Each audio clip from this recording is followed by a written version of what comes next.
어제까지 우리가 신명기 6장의 말씀을 보았는데요. 5장의 이 부분을 보지 않았기 때문에 오늘 말씀을 함께 볼 겁니다.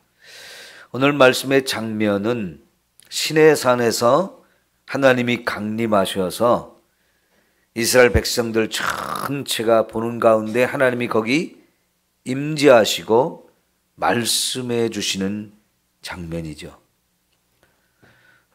출애굽기 19장에 나오는 말씀을 다시 한번 여기서 반복해서 설명하는 내용인데요.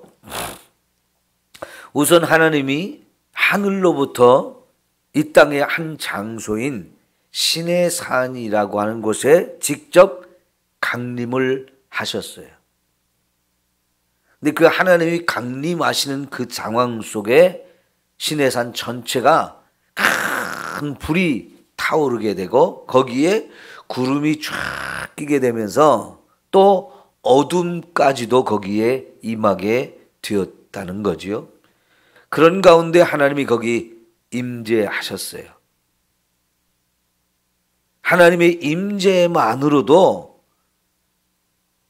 그 어마어마한 산이 막 불에 타오르는 상황 한번 생각해 보십시오. 이거는요, 이 땅에서 우리가 어디에서도 볼 수 없는 장면일 겁니다. 어마무시하다고 하지요.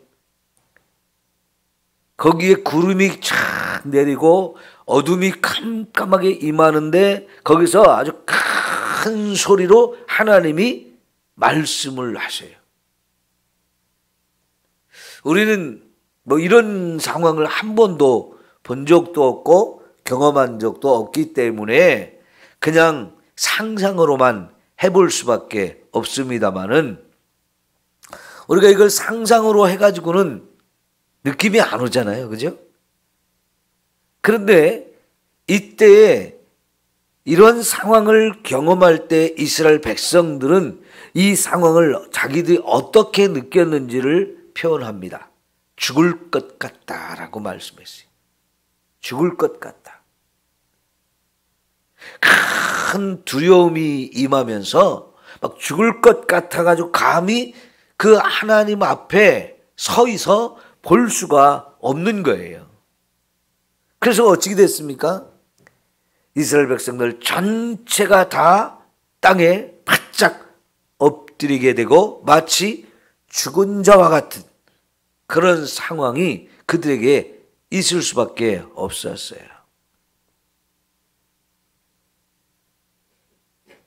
여러분, 성경에 여러 곳에 보면 하나님을 만난 사람들이 있죠. 이사야는 이사야 6장에 보면 환상 가운데 하나님의 나라 천국에 올라가서 하나님 보호자 앞에 나가게 됩니다. 거기서 이사야는 그 하나님의 보호자 앞에 나갈 때 어떤 상황을 말하고 있습니까? 거룩하신 하나님이 하나님의 보호자에 앉아 계시는 그 모습을 보는데 그때 이사야도 어떤 마음을 느꼈어요? 너무너무 거룩하신 하나님 앞에 우리가 섰을 때 죽을 수밖에 없는, 나는 이제 꼼짝없이 죽었다, 나는 이제 정말 죽었다, 이 두려움을 느끼게 됐거든요. 그거는 요한계시록에 보면 사도 요한도 하나님이 하늘로 탁 끌어올리셔서 그 하나님 보호자 앞에 서게 했을 때 그 상황들을 쭉 설명하는 내용을 보면 사실 말로는 설명하기가 너무 어렵죠. 거룩하다, 거룩하다, 거룩하다. 천사들이 계속 하나님 보호자 우편과 좌편 주위를 둘러싸고 계속해서 날면서 하나님의 거룩하심을 찬양하잖아요. 사실 모세도 그렇고 이사야도 그렇고 사도 요한도 그렇고 하나님을 보기는 보지만 하나님은 형체가 없으신, 우리와 같은 육체를 가지신 분이 아니기 때문에 감히 하나님을 봐도 볼 수가 없는 존재. 우리 눈으로 볼 수가 없어요. 근데 사람들이 함부로 말하죠. 하나님 봤냐고. 또 어떤 사람, 예수 믿는 사람들은 하나님을 만나고 싶고 하나님을 보고 싶다는 말을 우리가 합니다. 사실은 근데 그게 쉽게 할 수 있는 말이 아니죠. 하나님이 우리 가운데 오셔도 볼 수 없는 분으로 오셔요. 그러나 분명히 살아계신 분이에요.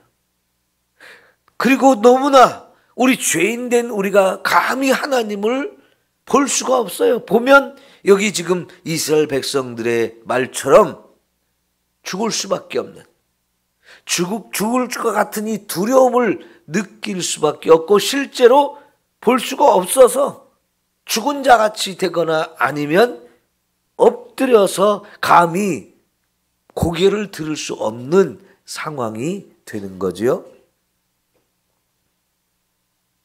여러분, 그래도 저와 여러분이 하나님을 만나고 싶고 하나님을 보고 싶죠? 나 정말 간절히 하나님 보고 싶습니다. 그런 마음이 들 때가 있어요. 그런데 하나님은 뭐라고 말씀하시냐면 너희가 나를 찾으면 만날 것이다 라고 말씀하셔요. 우리가 하나님을 만나고 싶습니다.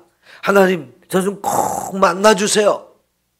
하나님이 어떤 분인지 알고 싶고 하나님이 나를 얼마나 사랑하는지 알고 싶고 그런 마음이 있어서 하나님을 정말 간절히 사모하는 마음, 그건 귀하고 아름다운 마음이죠. 또 그 마음을 하나님은 귀하게 여기시고 만나주시겠다, 찾아와 주겠다라고 하셔요. 여러분, 하나님을 정말 만나기를 사모하고 꼭 만날 수 있는 여러분 됐으면 좋겠어요. 이건 너무나 큰 은혜거든요. 사실 말씀드린 대로 우리는 하나님을 만날 수 없는 존재예요. 왜요? 죄인이니까요. 여러분, 설교 시간이나 예배 시간에는 핸드폰 좀 안 봤으면 좋겠어요. 자, 여러분, 하나님을 우리가 만나면 그렇게 두려운 존재예요. 하나님을 만나기에는 우리가 너무 더러운 존재예요.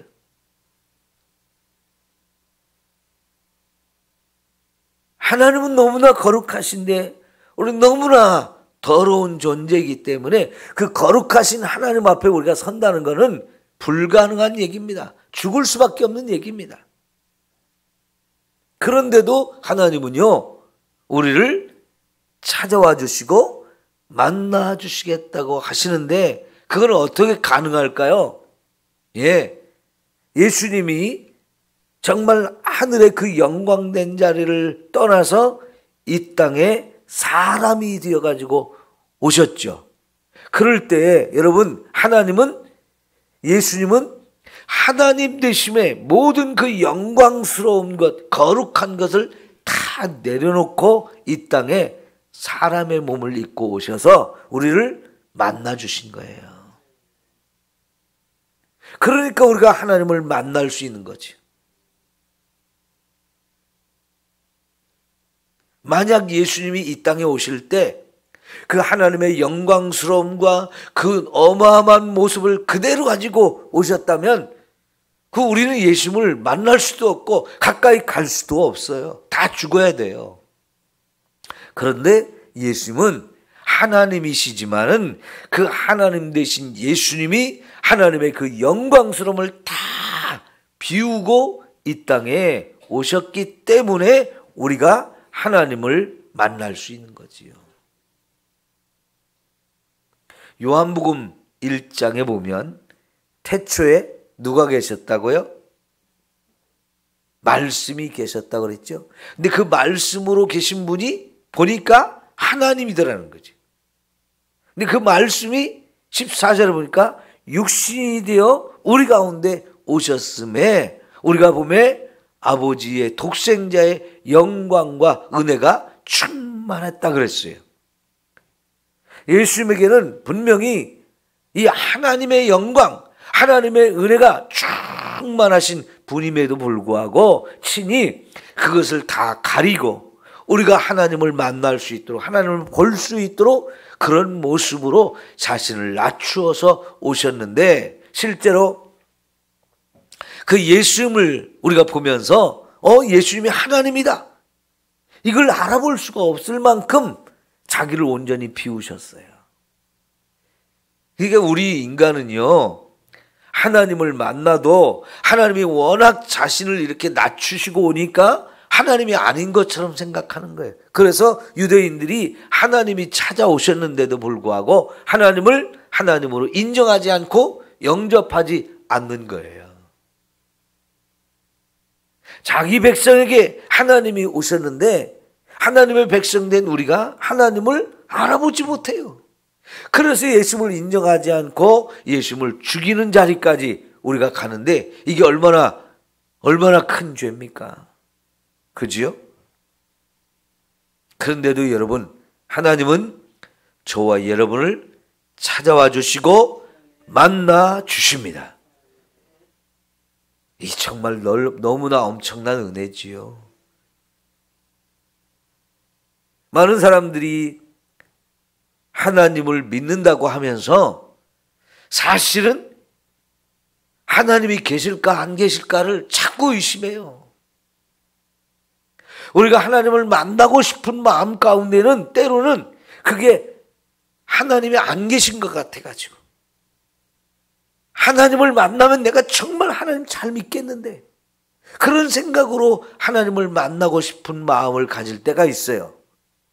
참 안 되는 마음이거든요. 너무나 부끄러운 마음인데, 그럼에도 불구하고 하나님은 우리를 찾아와 주시고 만나 주셔서, 그래도 네가 나를 인정하지 않고 그래도 나를 없다고 생각하면서 안 믿을 거냐?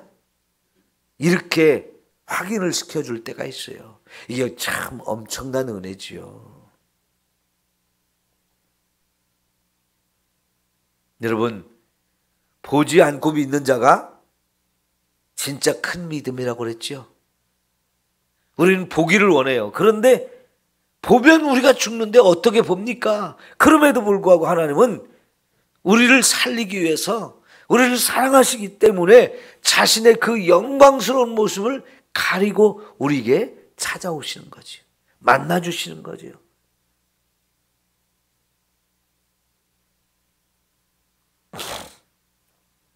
이제요, 하나님을 그렇게 찾아오셔서 우리에게 눈으로는 볼 수 없지만 귀로는 듣게 해주셨어요. 그러니까 우리가요, 하나님의 말씀을 듣는다는 것이 그래서 엄청난 은혜인 거지요.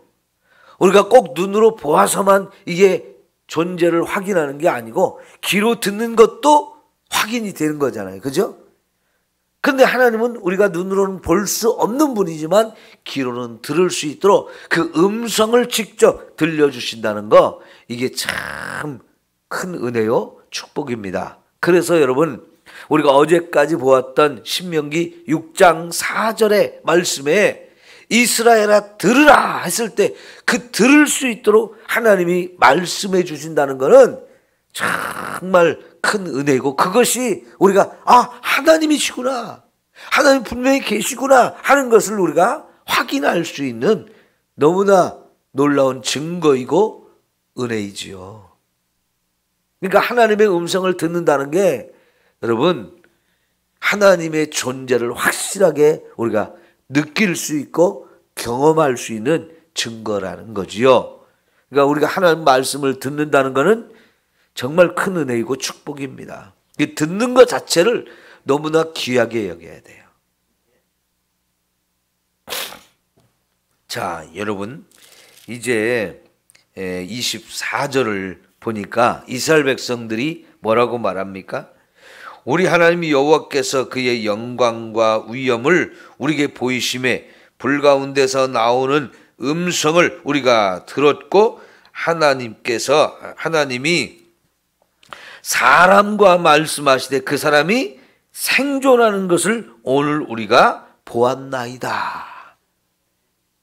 하나님이 사람과 함께 말씀하시는데, 그리고 그 하나님의 임재 가운데에서 드러나는 하나님의 영광, 그 하나님의 위엄, 이것을 우리가 보았는데 우리가 살아있다는 것, 그게 지금 우리는 감히 상상할 수 없는데 현실로 일어난 거예요.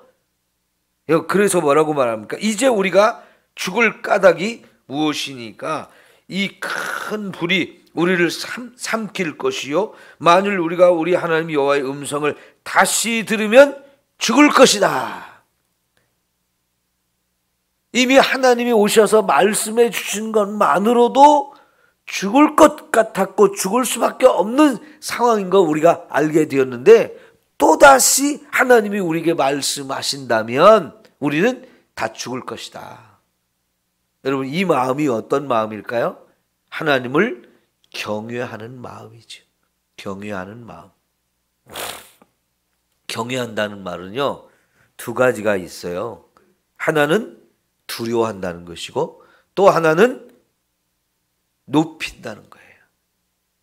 너무 두렵고 떨리는 마음을 가질 수밖에 없죠. 그러면서도 또 하나님을 높여드리는 이 마음이 경외하는 마음이에요. 여러분, 이제 29절을 한번 볼까요? 29절. 자, 다만 그들이 항상 이 같은 마음을 품어 나를 경외하며 그랬죠. 이 하나님을 경외하는 마음이라고 이렇게 말씀해 주시잖아요. 근데 이 마음을 항상 가지라는 거예요. 항상. 하나님이 원하시는 거예요, 이게.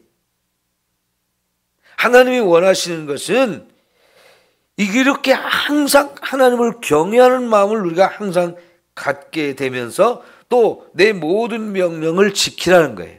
이게 하나님 우리에게 원하시는 거예요. 내가 너희에게 준 이 모든 말씀을 너희가 들었으니까 그 하나님을 경외하는 마음을 갖고 그 하나님 말씀을 지키고 그들과 그 자손이 뭘 받기를 원한다고요?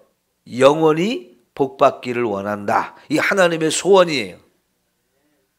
우리를 향하신 하나님의 마음, 우리에게 하나님이 요구하시는 거, 정말 언제든지 하나님을 경외하고 하나님의 말씀을 들었으니까 그 말씀을 지키고, 그리고 그런 사람에게 복을 주시기를 원하시는 거, 이게 하나님의 마음인데요. 여러분, 우리 이 하나님의 마음을 꼭 들어드립시다. 예? 하나님이 이걸 우리에게 원하신다는 걸 알고 진짜 하나님의 소원을 이루어 드릴 수 있는 우리가 됐으면 좋겠어요. 그게 진짜 하나님을 잘 믿는 거고 신앙생활을 잘 하는 겁니다. 그러면 진짜 하나님이 우리에게 복을 주신다라고 말씀을 하시죠. 자, 그런데 여러분, 하나님은 계속해서 우리에게 말씀하실 게 아직도 많이 남아있고요. 말씀하셔야 돼요. 그리고 우리는 들어야 돼요. 그런데 다시 하나님의 말씀을 들으면 우리는 죽을 것 같은데 이게 걱정이잖아요. 그죠? 하나님이 우리에게 찾아와 주시고 이렇게 말씀해 주시는 게 우리 죽이려고 찾아오신 건가요? 그건 아니잖아요. 우리도 그 하나님을 만나고 싶고 하나님의 음성을 듣고 싶은데 죽고 싶어서 그러는 건 아니잖아요. 오히려 살기를 원하고 복을 받기를 원해서 하나님을 더 많이 알고 싶고 하나님께 더 가까이 가고 싶고 하나님과 늘 동행하는 삶을 살고 싶은 건데, 자, 그러려면 어떻게 해야 되느냐? 가만히 보니까요, 모세는 하나님께 더 가까이 갈 수 있는 사람이고 모세는 하나님의 음성을 들어도 그렇게 막 죽을 것 같은 이런 모습이 아닌 거예요. 왜요? 하나님이 그를 가까이 오도록 허락하셨기 때문에, 하나님의 음성을 들을 수 있는 은혜를 주셨기 때문에 모세는 그럴 수 있는 사람인 것 같아요. 그래서 백성들이 모세에게 부탁합니다.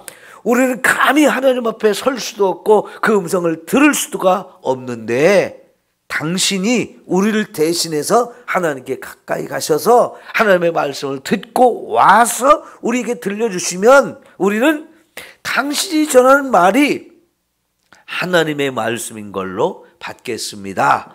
당신이 하나님과 우리 사이에 좀 서주십시오. 이렇게 요청한 거예요. 자, 요게 뭐냐면 중보자가 되어달라고 말하는 거예요. 중보자가 되어달라고 모세에게 요청한 거예요. 그 말을 들은 하나님도 백성들의 한 말이 내가 들었는데 옳다라고 하셨어요. 그러니까 하나님과 우리는 직접 만날 수 없기 때문에 누가 필요하다는 거예요? 중보자가 필요하다는 겁니다. 근데 그 중보자를 하나님께서는 모세로 세우시고 또 이스라엘 백성들도 모세는 중보자가 될 수 있다라고 인정을 해요. 그래서 하나님도 백성들의 말이 옳다라고 하시면서 모세를 중보자로 허락하시고 세우시는 겁니다. 네, 여러분, 하나님과 우리 사이에는 분명히 직접 만날 수가 없기 때문에 중보자가 필요합니다. 중보자가. 그 중보자가 오늘 말씀에서는 모세죠. 그래서 모세가 여기 30절, 31절 보면 하나님께서 먼저 이스라엘 백성들은 장막으로 돌아가라 말씀하시고 그 대신 너는 지금 여기 내 곁에 있으라고 말씀하시고 여기 내 곁에 있어라 하면서 모세를 하나님 곁에 가까이 부르시고 두잖아요. 그리고 백성들은 다 돌아가서 집으로 가라는 거예요. 하나님께서 모세를 중보자로 세우시는 겁니다. 자, 근데 모세는 이스라엘 백성들을 가나안 땅 앞에까지 인도하고 죽었잖아요. 그죠? 모세가 죽었어요. 그럼 누가 죽은 거예요? 중보자가 죽은 거예요.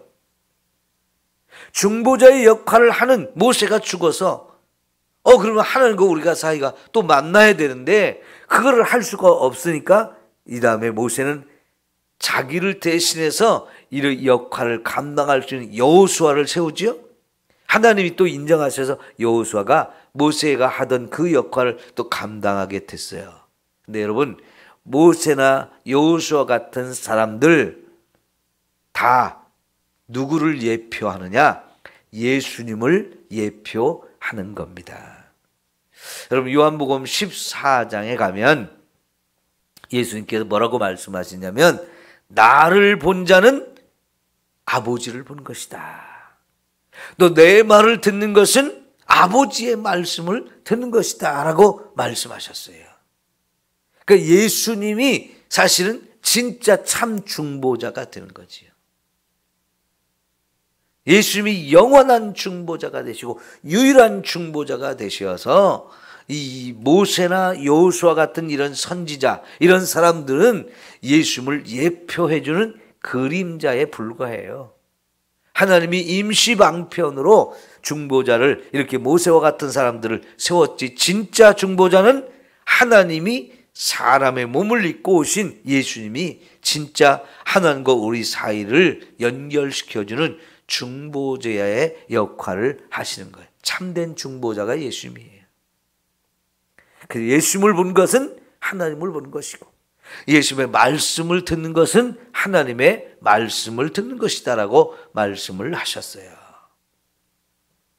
그래서 이제 하나님께서 모세를 통해서 이제 말씀을 해 주시는데, 그럼 모세가 전하는 말씀은 누가 하시는 말씀이에요?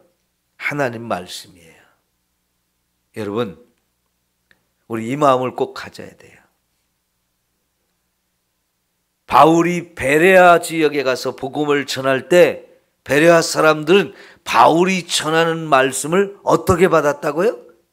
하나님의 말씀으로 받으면서 그 말씀이 정말 진짜 하나님의 말씀인지 아닌지를 먼저 구약 성경을 통해서 검증을 하고 그리고는 인정했다는 거예요. 그 마음이 오늘 우리에게 있어야 하는 거예요. 여러분, 지금 제가 설교하지만 이 모든 말씀이 누구의 말씀이에요? 하나님 말씀이에요. 하나님 말씀으로 듣는 그 믿음이 있어야 이 설교가 진짜 우리에게 은혜가 되는 거지요. 사람이 하는 거다, 사람의 말이다 그러면 들을 필요가 뭐가 있어요. 그죠? 그러나 하나님의 말씀이기 때문에 하나님께서 뭐라고 하냐면 들으라 이스라엘아 이렇게 하시면서 내가 너에게 지금 주는 이 말을 정신을 바짝 차리고 들으라는 거예요. 그러면 그 들은 말씀이 내가 반드시 순종해야 되는 살아있는 하나님의 말씀이 되는 거지요. 근데 그 말씀대로 살면 하나님은 우리에게 복을 주신다는 거예요. 여러분, 그래서 여기 29절의 말씀에 동그라미를 치시고 밑줄을 치셔서 여기다가 여러분이 글 좀 써놓으세요. 하나님의 소원. 네? 하나님의 소원. 자, 하나님의 소원이 뭐라고요? 첫 번째는 하나님을 경외하는 마음을 항상 가지라. 항상 하나님을 경외하라는 거예요. 두 번째는 하나님이 주신 말씀을 잘 지키라는 거예요. 세 번째는 그러면 하나님 복을 주신다는 거예요. 복 주기를 너무나 원하셔요. 그 대신 아무한테나 주는 복이 아닌 거지요. 우리가 하나님 앞에 기도할 때 복 달라는 기도를 많이 하잖아요. 근데 여러분, 그 기도 안 해도 되는 거예요, 사실은. 왜요? 누구한테 복을 주시는지 정해져 있잖아요. 누구한테 복을 주신다고요? 말씀대로 사는 사람에게, 지키는 자에게 하나님은 당연히 복을 주신다라고 그걸 원하고 계시. 하나님도 소원하고 계시. 제발 좀 내가 말한 대로 그거 다 지켜가지고 너희가 정말 복을 받았으면 좋겠어. 나는 너희에게 복을 주기를 원해. 이렇게 말씀하시는 거예요. 29절 뭐라고요? 하나님의 소원. 하나님의 소원을 꼭 이루어드리고 그 소원이 저와 여러분의 삶에 그대로 성취되어지는 은혜가 있기를 축원합니다. 기도합시다.